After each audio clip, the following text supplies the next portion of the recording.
서울을 떠나 연고도 없는 춘천으로 무작정 짐을 싸게 됐어요. 왜냐고요? 지긋지긋했거든요. 서울의 그 좁아터진 주방에서 10년을 꼬박 요리만 했어요. 새벽에 출근해서 별 보고 퇴근하고 남들 입에 맛있는 음식을 넣어주는 게 제 일이었지만 정작 제 인생은 아무런 맛도 없었죠. 일종의 번아웃이었네요. 어느 날 문득 칼을 쥔 제 손을 보는데 이게 제 손이 맞나 싶더라고요. 그래서 다 때려치우고 도망치듯 떠나온 곳이 춘천이었어요. 그렇게 무작정 떠나 이곳에서 뭘 할까 고민하다 작은 가게를 열었죠. 파스타와 와인을 파는 테이블 4-5개가 전부인 작은 식당. 배운 게 도둑질이라고 결국 또 요리를 하고 있더라고요. 그래도 서울에서처럼 치열하게 경쟁하지 않아도 되는 건 좋았어요. 손님이 있든 없든 제 페이스대로 가게를 운영하며 저만의 시간을 갖게 된 거죠. 그렇게 1년쯤 지났나. 그 당시 제 나이 32이었네요. 가게 문을 닫고 나면 텅 빈 집에 혼자 들어와 맥주 한 캔 따는 게 유일한 낙이었거든요. 단조롭다 못해 썩어가는 생활의 반복. 그러다 건강검진에서 경고를 받았죠. 이대로 가다간 40대도 못 넘길 수 있다고요.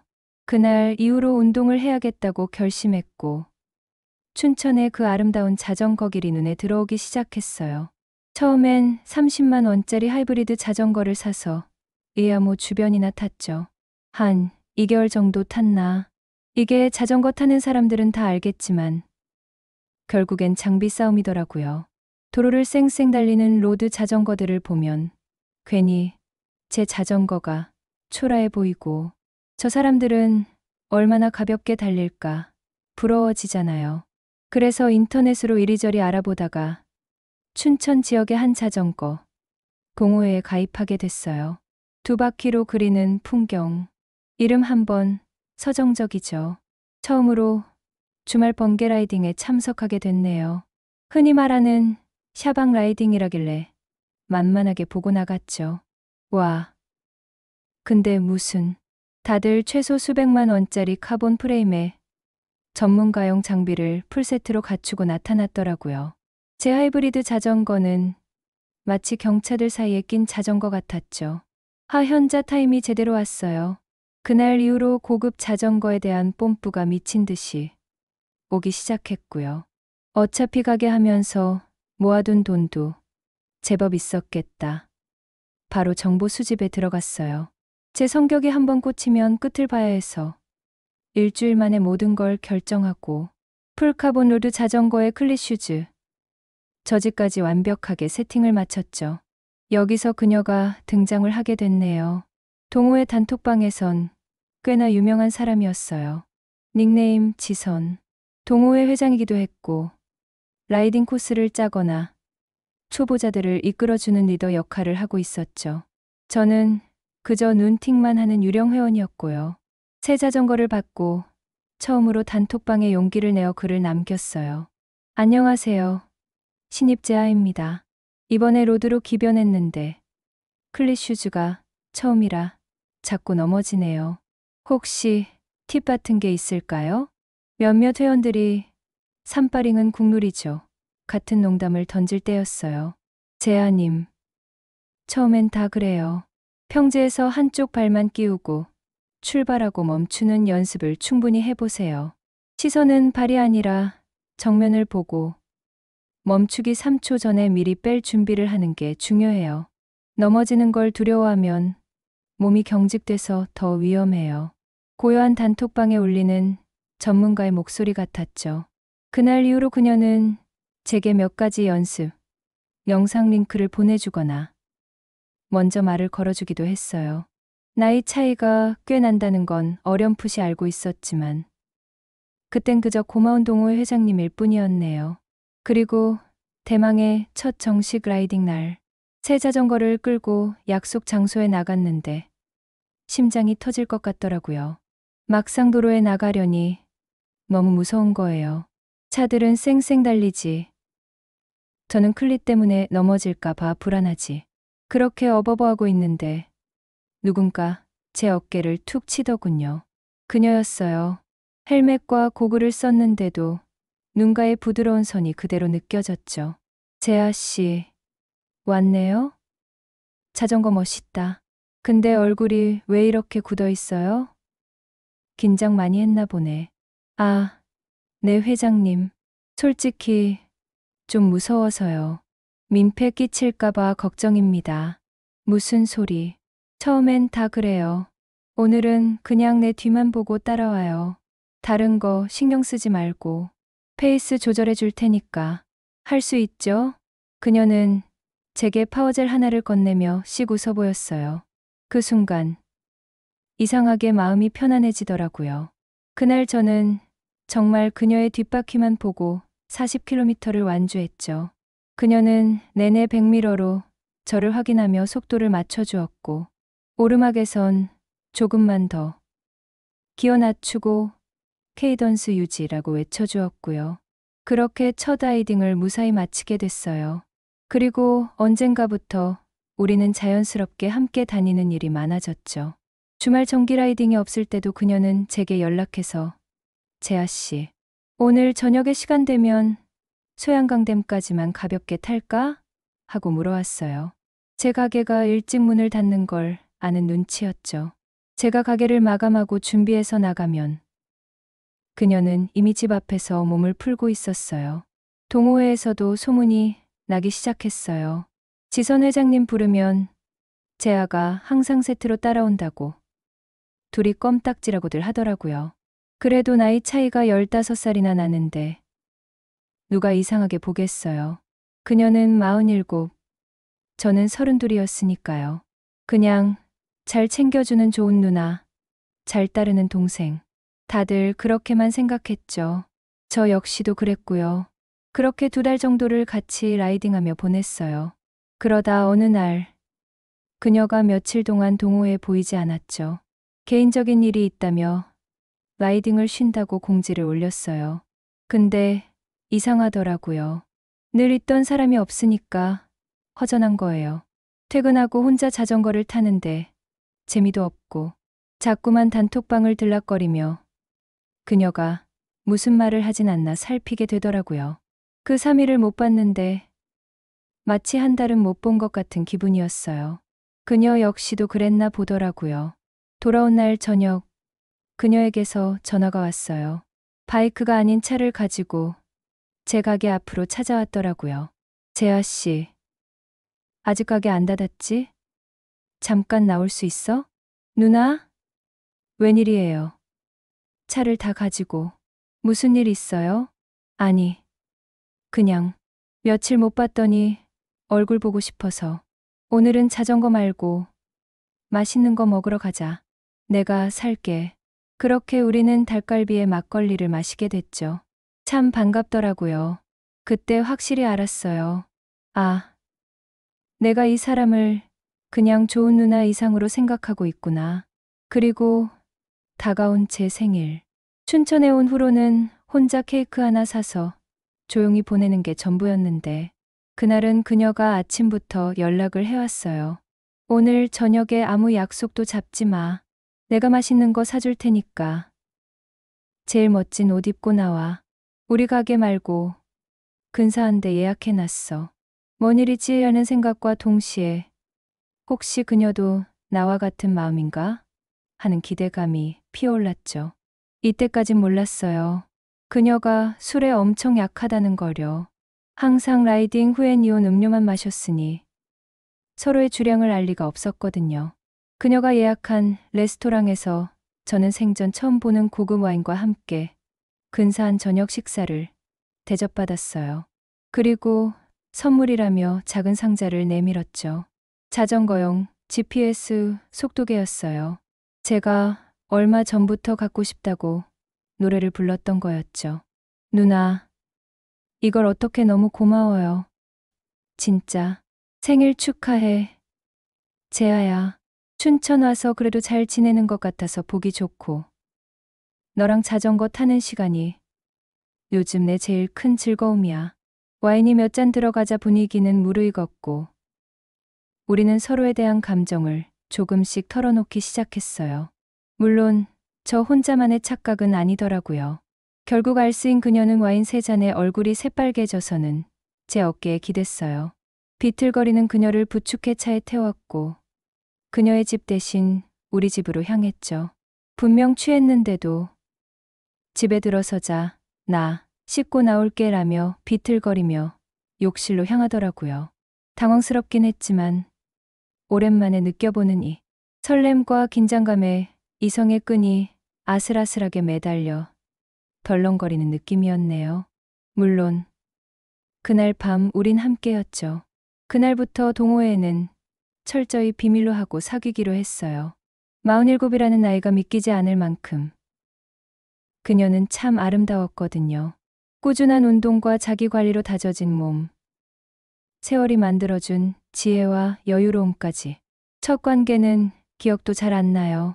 저도 술에 취해 있었고 그녀도 취해 있었으니까요. 아무튼 그날 이후 우리의 짜릿한 비밀 연애가 시작됐죠. 일주일에 5일은 라이딩 파트너로, 그리고 그중 3일은 제 집에서 연인으로. 처음엔 몰랐어요. 그녀도 저만큼이나 스킨십을 좋아하고 어쩌면 저보다 더 적극적이라는 거려. 나이가 있다 보니 리드하는 스킬 하나는 기가 막히더라고요. 저는 그저 가만히 있는데도 그녀의 손길 하나하나에 온몸의 감각이 곤두서는 느낌이었죠. 한 번은 이런 일도 있었어요. 야간 라이딩을 마치고 헤어지기 아쉬워서 이야모 스카이워크 근처 정자에 잠시 앉아 있었죠.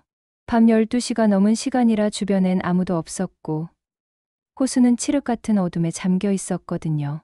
아무도 없으니까 좋다. 우리 세상 같네. 그녀가 제 어깨에 머리를 기대며 속삭였어요.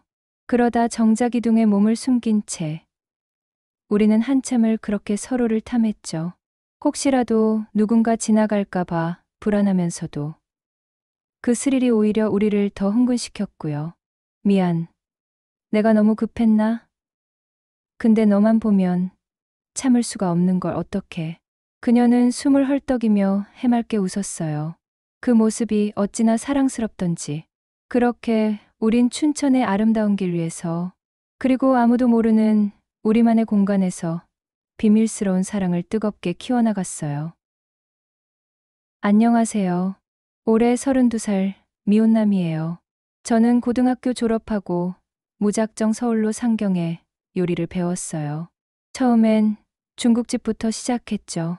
그리고 마지막에 일식집에서. 그렇게 주방에서 10년을 거의 일만 하고 지냈네요.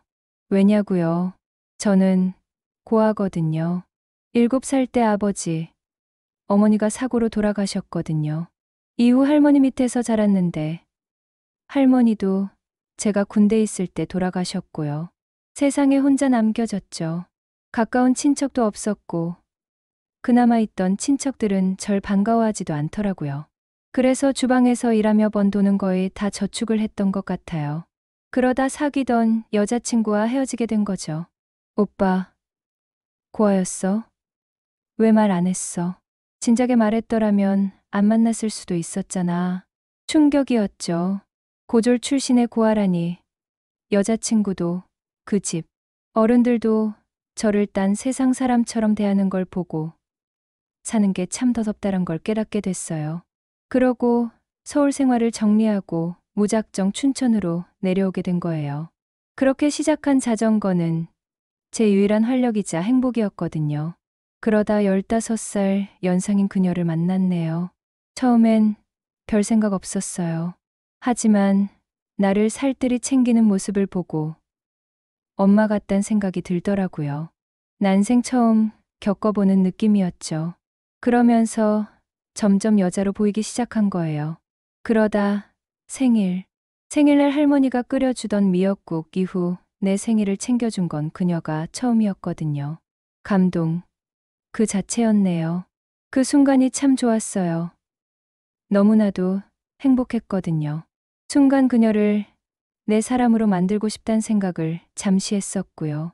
그날 일부러 술을 많이 마셨던 것 같아요. 그리고 우리 집으로 데려갔죠. 그날 이후 우리의 계절, 어지러운 머리를 부여잡고 눈을 떴을 때 가장 먼저 코끝을 스친 건 술 냄새가 아닌 구수한 된장찌개 냄새였어요. 익숙하면서도 너무나도 낯선 그 냄새에 정신이 번쩍 들었죠.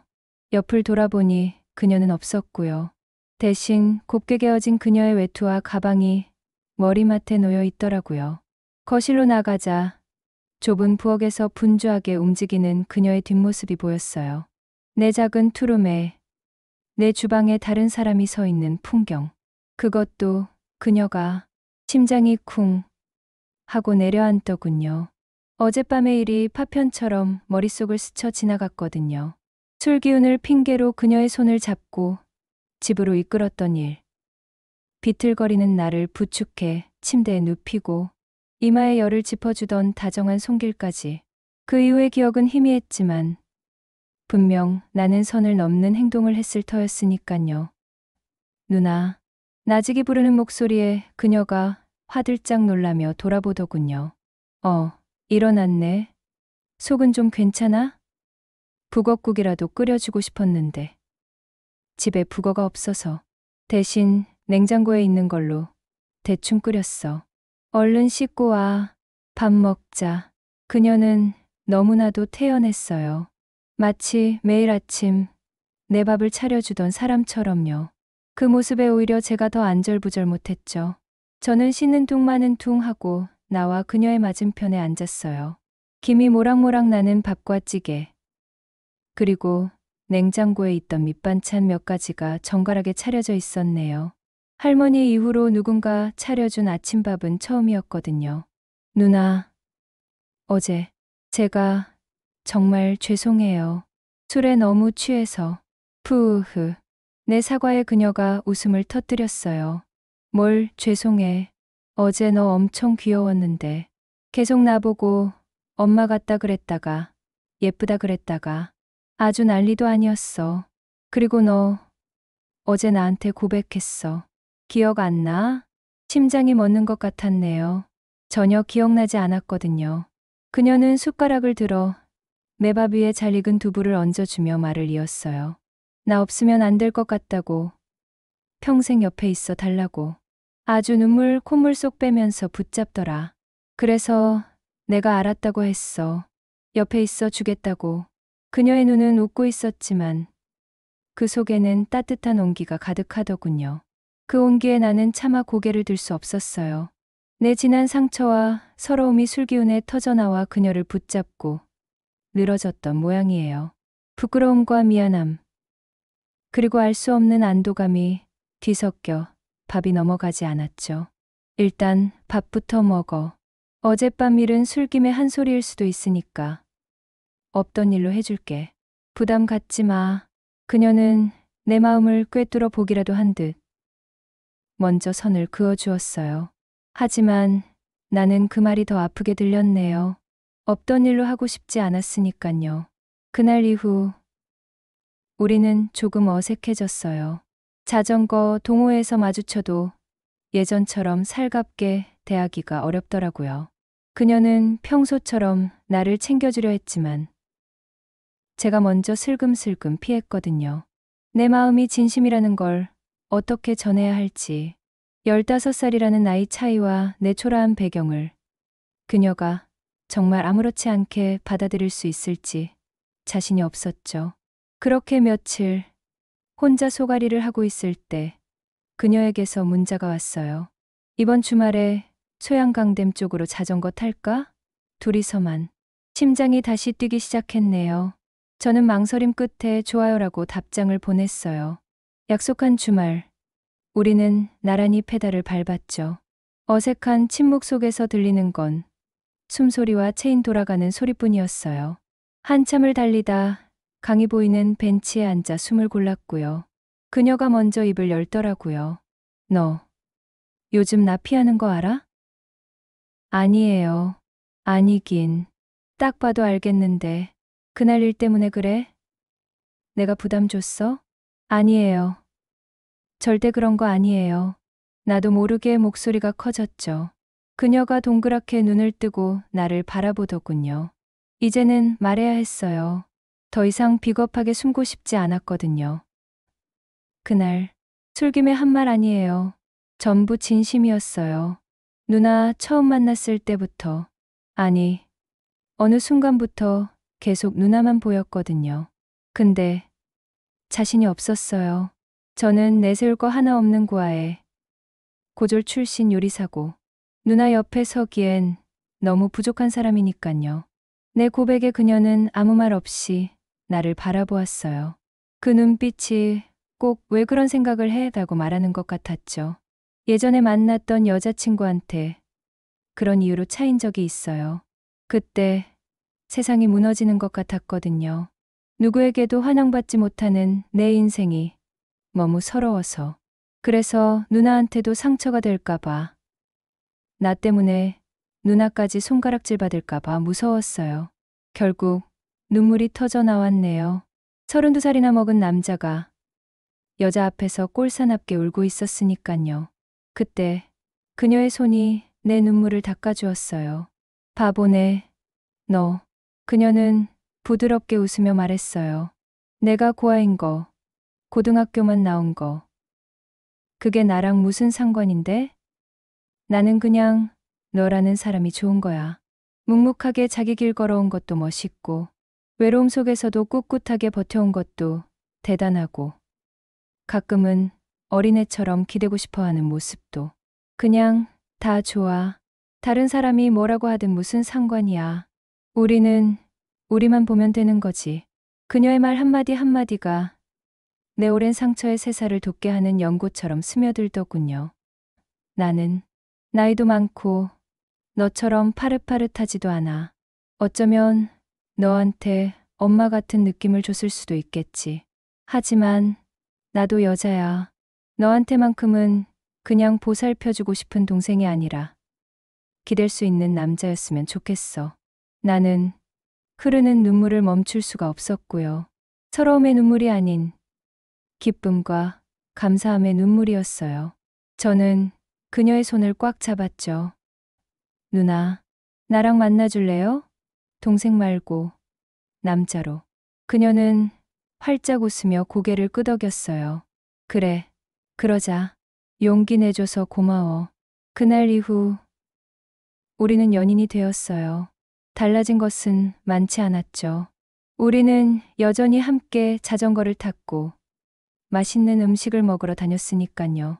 하지만 그 모든 순간의 공기가 달라졌어요. 손을 잡는 것이 당연해졌고요. 서로의 눈을 바라보는 시간이 길어졌네요. 어느 날 저녁, 그녀가 우리 집에 놀러 왔어요. 제가 저녁을 준비하는 동안 그녀는 소파에 앉아 책을 읽고 있더라고요. 저는 익숙하게 칼질을 하며 파스타를 만들었죠.